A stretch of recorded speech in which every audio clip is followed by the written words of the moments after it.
विद्यार्थ्यांनो, मी तुम्हाला जीवशास्त्र विज्ञान शिकवत आहे. वर्ग 8 जीवशास्त्राचा धडा स्पष्ट पूर्ण करण्यासाठी.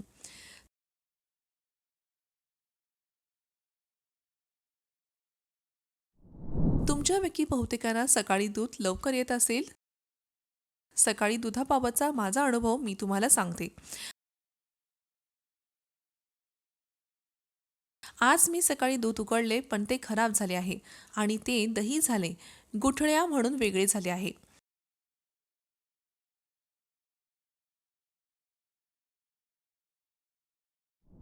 असे का झाले असेल? तुमच्यापैकी कोणी अंदाज लावू शकतो का? जे दूध योग्य प्रकारे साठवले जात नाही किंवा आपण त्याची काळजी आणि खबरदारी घेतली जात नाही, ते दूध आंबट आणि दही बनते.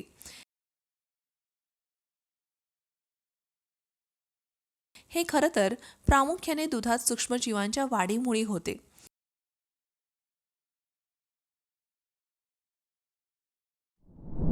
तुम्हाला ताजे आणि आंबट खराब दूध यातील फरक माहिती आहे का? मी तुम्हाला दाखवते. यासारखे योग्य साठवणुकीशिवाय शिल्लक राहिलेले कोणतेही अन्न सूक्ष्मजीवांच्या वाढीसाठी मदत करते आणि खराब होते. खालील काही उदाहरणे पहा. आज आपण सूक्ष्मजीवांच्या बद्दल काही गोष्टी जाणून घेणार आहोत.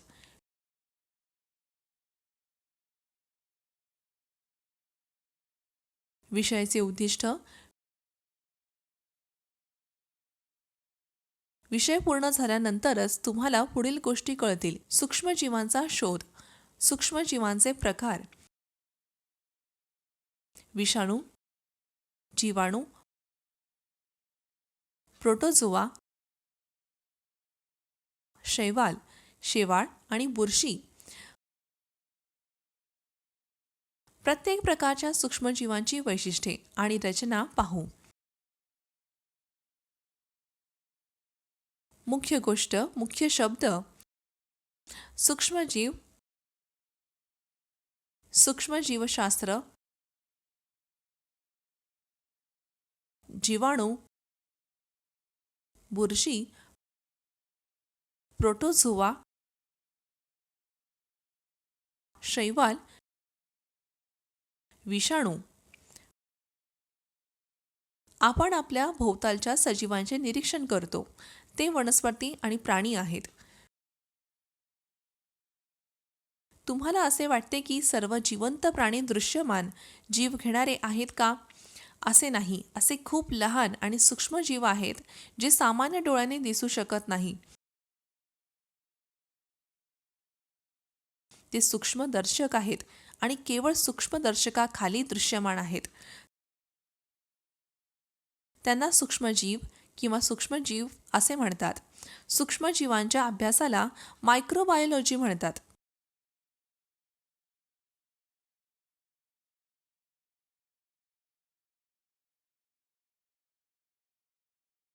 तुम्हाला माहिती आहे की सूक्ष्मजीव कोठे राहतात किंवा अस्तित्वात आहेत का? सूक्ष्मजीव सर्वत्र, सर्व वातावरणात राहतात किंवा अस्तित्वात असतात, जसे की हवा, पाणी, पर्वतावर माती आणि वनस्पती, प्राणी आणि मानवी शरीरात.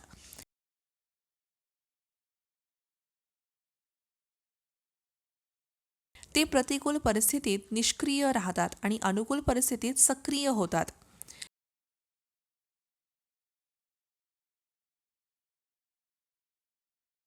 या विषयात आपण विषाणू, बॅक्टेरिया, प्रोटोझोआ, शैवाल आणि बुरशीबद्दल जाणून घेणार आहोत. खाली दिलेल्या संकल्पना नकाशातील सूक्ष्मजीव आणखीन काही उदाहरणे पाहून घेणार आहोत.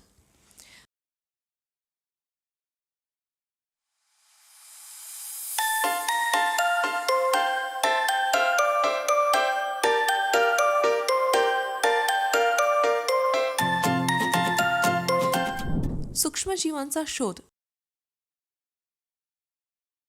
तुम्हाला माहिती आहे का की सूक्ष्मजीव कसे शोधले जातात? 1674 मध्ये सूक्ष्मजीवशास्त्र हे विज्ञानाचे एक विशिष्ट क्षेत्र म्हणून समोर आले, जेव्हा अँटोनी व्हॅन ल्यूवेनहोक यांनी एका लेन्सच्या शक्तिशाली सूक्ष्मदर्शकाद्वारे तलावाच्या पाण्याच्या थेंबाचे निरीक्षण केले, ज्यामुळे वस्तू 300 पट वाढू शकते.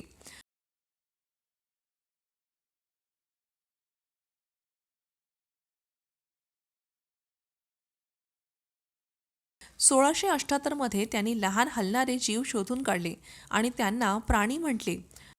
नंतर त्यांना बॅक्टेरिया असे नाव देण्यात आले.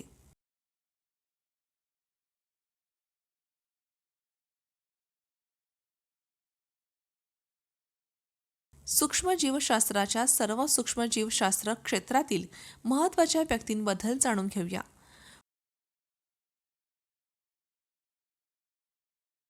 फ्रान्सचे लुई पाश्चर आणि जर्मनीचे रॉबर्ट कोच यांच्या कार्याने सूक्ष्मजीवशास्त्राचा सुवर्ण काळ सुरू झाला.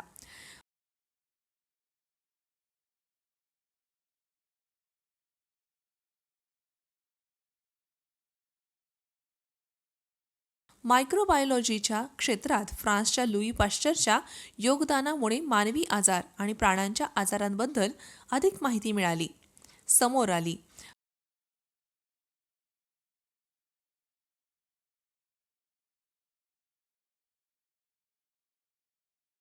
पाश्चर 1857 यांनी विविध प्रकारच्या कीटकनाशक संबंधित विविध प्रकारचे सूक्ष्मजीव पाहिले.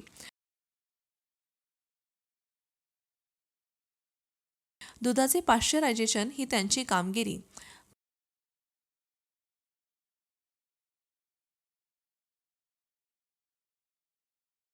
पाश्चरचे समकालीन रॉबर्ट कोच यांनी डाग पडणे, दृश्यमान करणे आणि बॅक्टेरिया वाढविण्याच्या नवीन प्रक्रियेवर आपले कामास योगदान दिले.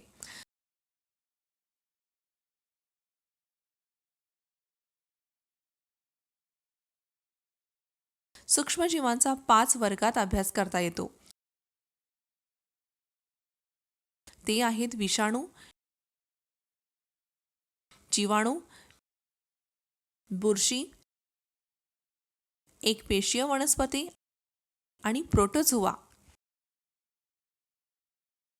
आता यांपैकी संपूर्ण माहिती जाणून घेऊया. विषाणू. विषाणू सजीव आणि निर्जीव दोन्ही वैशिष्ट्ये दर्शवतात. विषाणू हा अनुवांशिक पदार्थ आणि प्रथिने बनलेला एक लहान कण आहे.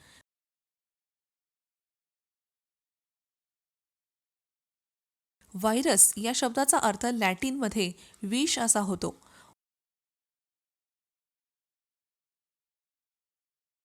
व्हायरस अनिवार्य इंट्रासेल्युलर परजीवी आहेत. हे यजमानांशिवाय जगू शकत नाहीत.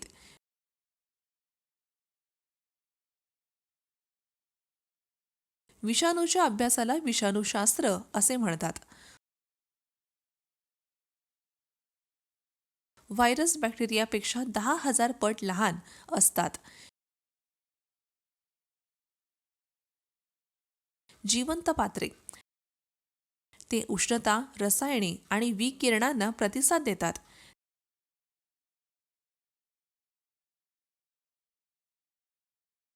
ते यजमान पेशींच्या आत पुनरुत्पादन करतात आणि स्वतःच्या प्रती तयार करतात.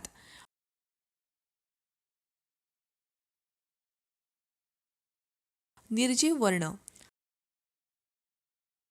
वातावरणातील मुक्तपणे उपस्थित असताना ते निष्क्रिय असतात. ते इतर निर्जीव वस्तूप्रमाणेच स्फटिकीकरण आणि काही काळांसाठी संग्रहित केले जाऊ शकतात.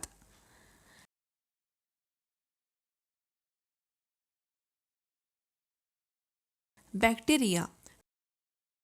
बॅक्टेरिया हे एकल सेल प्रोकॅरियोट्स आहेत.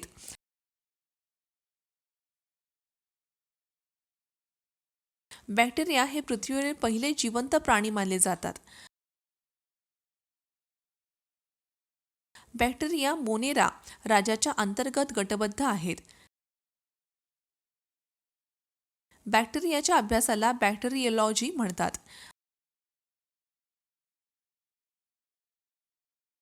बॅक्टेरियाचा आकार 1 mm ते 5 mm मायक्रोमीटरपर्यंत असतो.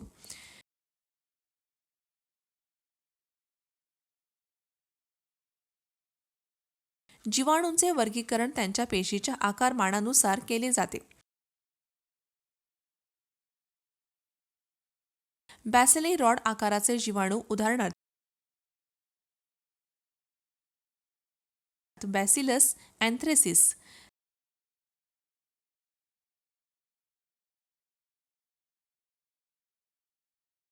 स्पिरिला सर्पिल आकाराचे जीवाणू, उदाहरणार्थ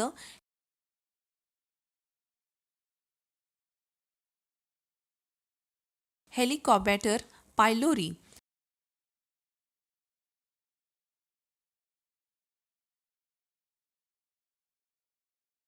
गोलाकार आकाराचे जीवाणू, ते जोड्यांमध्ये एकत्र चिकटून राहू शकतात किंवा एक साखळी बनवू शकतात किंवा गुच्छांमध्ये असू शकतात.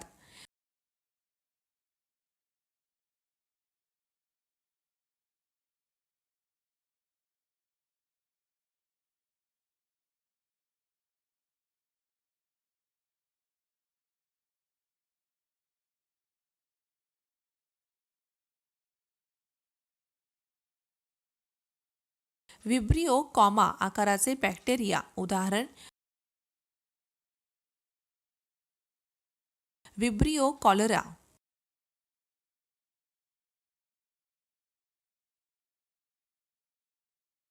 बुरशी. बुरशी हा युकॅरियोटिक जीवांचा समूह आहे ज्यामध्ये क्लोरोफिल, मशरूम आणि यीस्ट नसतात.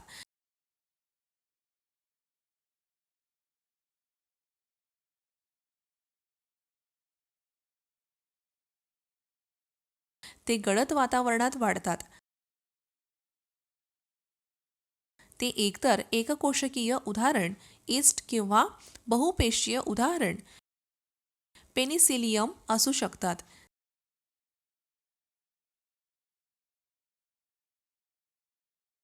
ते सर्व प्रकारच्या परिसरात आढळतात. ते किंगडम फंगी अंतर्गत समाविष्ट असतात. बुरशीच्या अभ्यासाला मायकोलॉजी असे म्हणतात.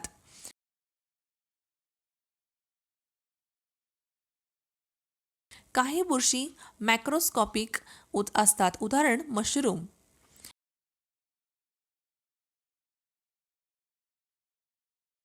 जगात बुरशीच्या सुमारे 70,000 प्रजाती असतात.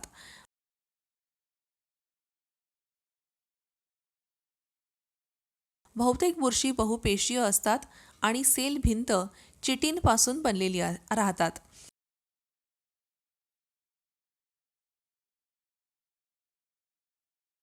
बुरशी मृत आणि कुजणाऱ्या पदार्थांमधून सेंद्रिय पदार्थ शोषून पोषण तत्वे मिळवतात, म्हणून त्यांना सॅप्रोफाइट्स म्हणतात.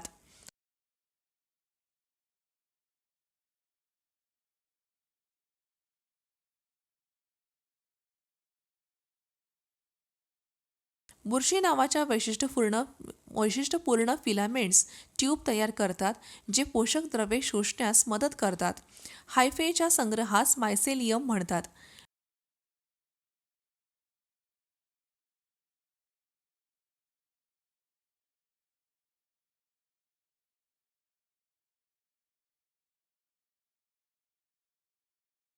बीजाणूंद्वारे बुरशीचे पुनरुत्पादन होते.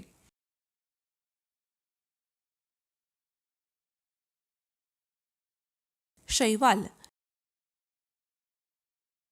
शैवाल एकपेशीय वनस्पती ही युकॅरियोटिक जीवांसारखी अतिशय साधी वनस्पती आहे. ओलसर वस्तीत आढळतात.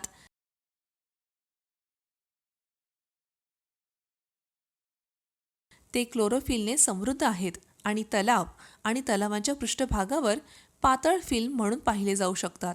शैवाल पाण्याचा गवत म्हणून ओळखले जाते.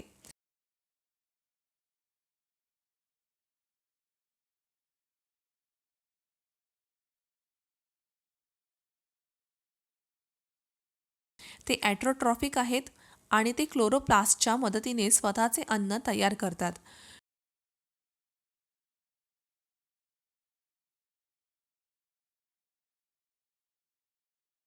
क्लोरोप्लास्टमध्ये प्रकाश संश्लेषणासाठी क्लोरोफिल हिरव्या रंगाचे असतात.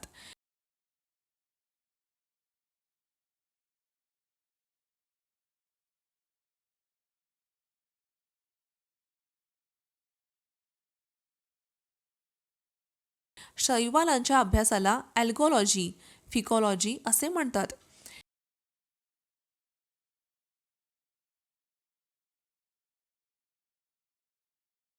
शैवाल एककोशिकीय आणि सूक्ष्म आणि बहुपेशीय आणि मॅक्रोस्कॉपिक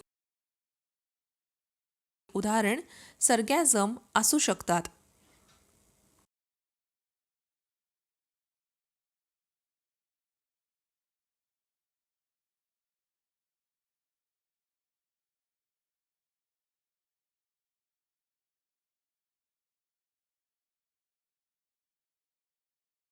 प्रोटोझोआ. प्रोटोझोआ हे एककोशिकीय युकेरियोट्स आहेत, जे प्रोटिस्टा या राजाशी संबंधित आहेत.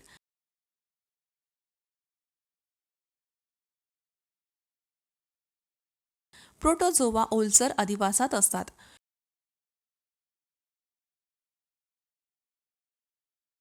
गोड्या मुक्त जीवित प्रजाती पाण्यातील आणि सागरी वातावरणात राहतात. सेंद्रिय पदार्थांमध्ये राहतात.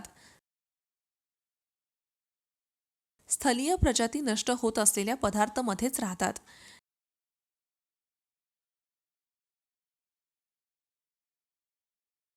काही प्रजाती वनस्पती आणि प्राण्यांचे परजीवी आहेत.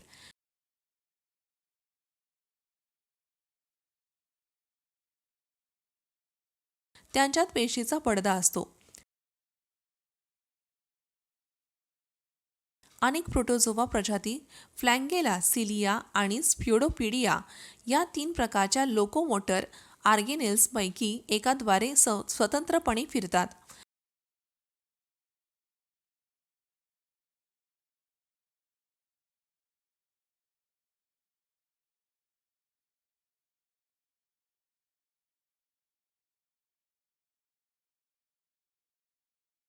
प्रोटोझोआन अलैंगिक पद्धतीने पुनरुत्पादन करतात.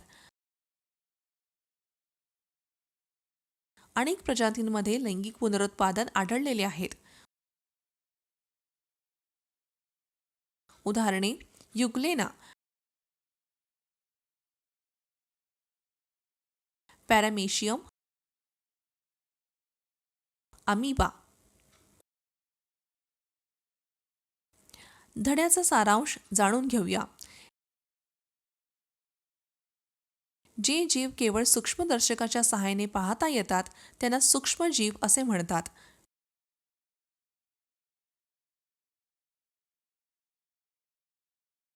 व्हायरस सजीव आणि निर्जीव दोन्ही वैशिष्ट्ये दर्शवतात.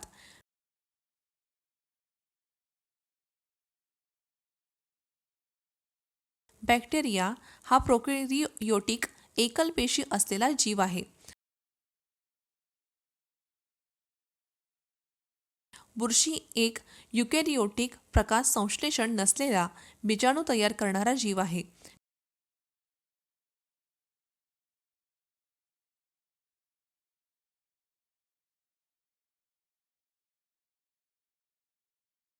ते एकपेशीय जीवांपासून ते अतिशय जटिल बहुपेशीय जीवांपर्यंत आहेत.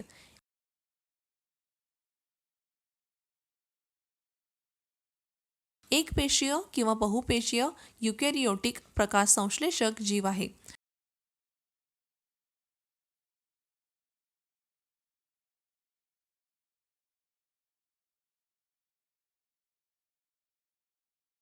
प्रोटोझोआ एक युकॅरियोटिक एकल कोशिका असलेला जीव आहेत.